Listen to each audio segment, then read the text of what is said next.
Welcome, everyone, to our Aging and Spirituality podcast.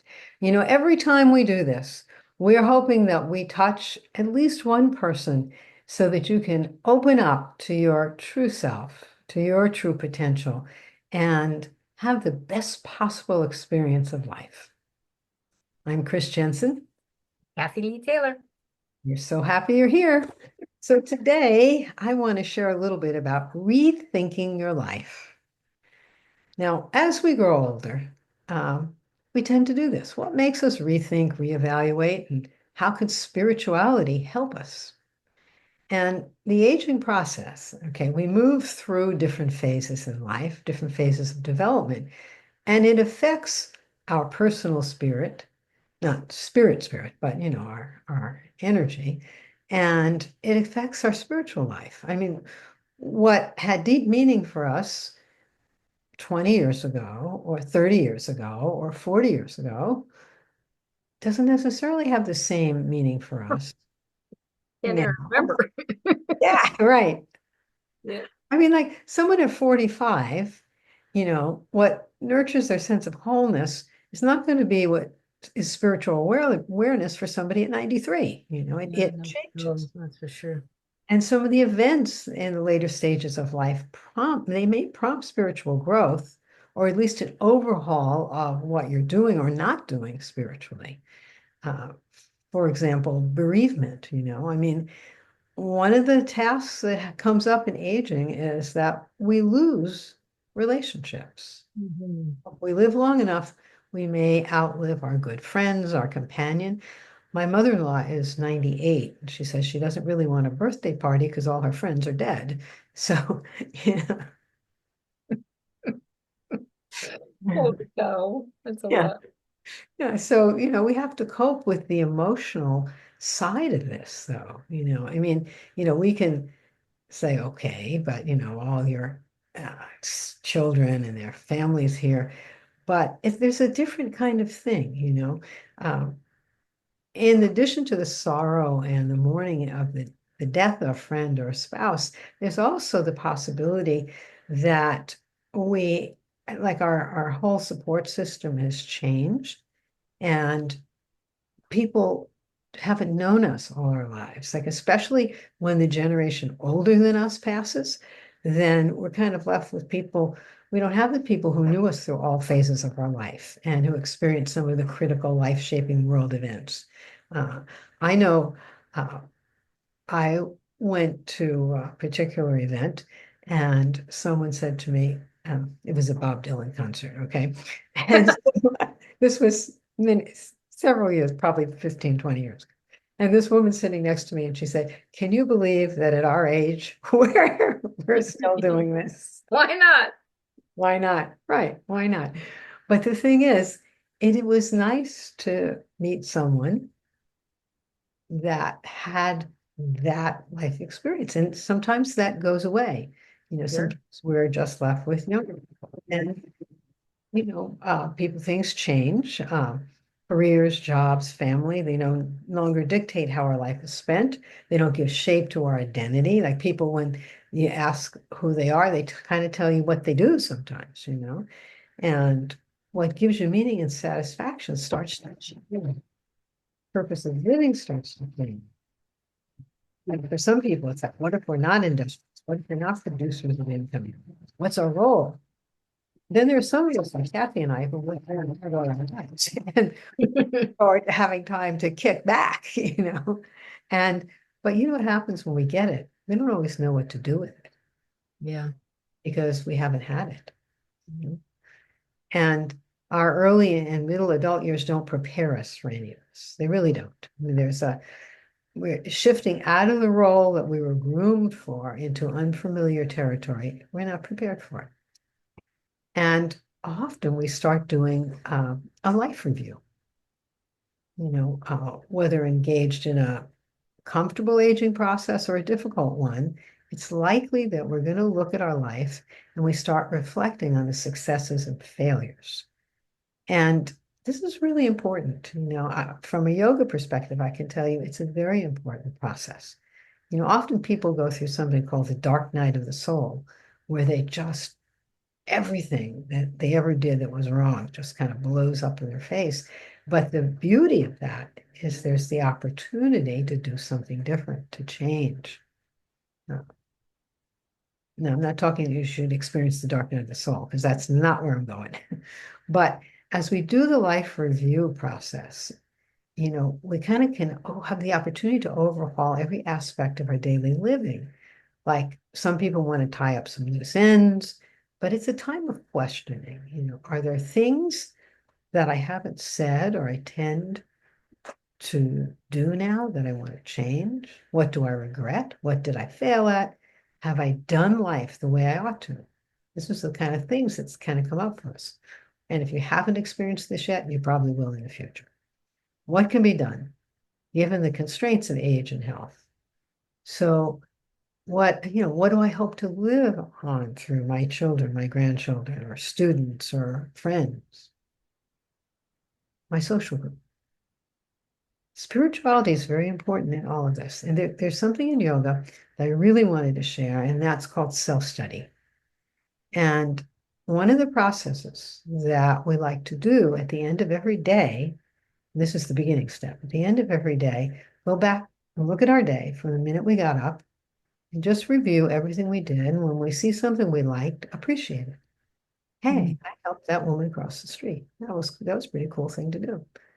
If we see something we didn't like, oh man, I wasn't really my true self there. I then visualize or affirm what you put into that picture, what you would rather have done instead or said instead, and hold that image for a little bit. It's very transforming process. It A is. yoga master at the yoga center I went, as far advanced as he is, he said at the end of every day, he does this. It's a very important process. And beyond that, and goes to rethinking your life. The process that people in yoga do is we go back and try to remember from the day we were born as best we can all the major events of our life and do the same thing, the same process. We see something we like, we appreciate it. We start there because that's a more uplifting way to go. And then you see something you didn't like and you visualize or affirm what you would rather have done or said instead. It is such a transforming process. It frees you. It just takes a lot of load off. Because you know what? Nobody's perfect. Everybody makes mistakes. So if we made a mistake, what would we have rather done? We have the opportunity to do things differently now, especially as we get older. We're not so tied into having to fit into the mold. And sometimes being out of the box is a mold. I mean, some people think, oh, yeah, I'm the creative out of the box person, and they do everything to fit into that mold. But it's true. I But know I've done it. yeah, so you want to be who you are. It doesn't matter. What is it that your soul, that your inner self really, really wants? How does it want to express? That's where you want to go. That's the thing that drives us. I mean, I know for me, one of my strong desires is to go really far in my yoga practice. I would love to this life be enlightened. That would be a great joy for me. Sure. And so what I need to do as I do my self-study, look at what takes me in that direction and what takes me in another direction. Right. What is a distraction? And that's why the self-study process is so valuable, because every day you get that opportunity to look at it. Um, this is probably the crux of what I really wanted to share. I'm going to share a couple of other things, but this is really the important thing. That self-study and that opportunity to look at whatever it is and say, I could have done that differently. And then you start catching yourself, when you see the better way to do it. You visualize it, you put it into your daily self-study or your life self-study. And before you know it, things start to change for you. So just keep that in mind. The other thing that I want to talk about is because we start to question our spirituality and our deeply held concerns and about the worth of life. And questions about the experience of death. Will there be a conscious experience? Will I and my spirit go on? Kathy had a near-death experience, so she's very familiar with that. But until we have that kind of experience, not that we all need to have that, but Yeah, you don't want it. we don't always know. And so we may be afraid for loved ones, afraid of ones. And there's a woman, she refused to die. Her doctors thought she should have been long dead. She had lived for about 2 minutes in the hospital. And the whole issue was she had for 15 years her husband had terrorized her, using her physically, verbally, all the years. So being a firm believer in the eternal love, she really fully expected she'd have to see him again when she died, and she simply didn't want to see him again. Well, So in order for her to die with some peace of mind and heart, she needed some reassurance that the hell she'd experienced on earth wasn't going to continue for all eternity.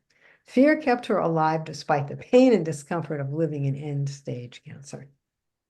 So just a kind of anecdotal story about how strong our emotions are and what they can do. They're powerful forces.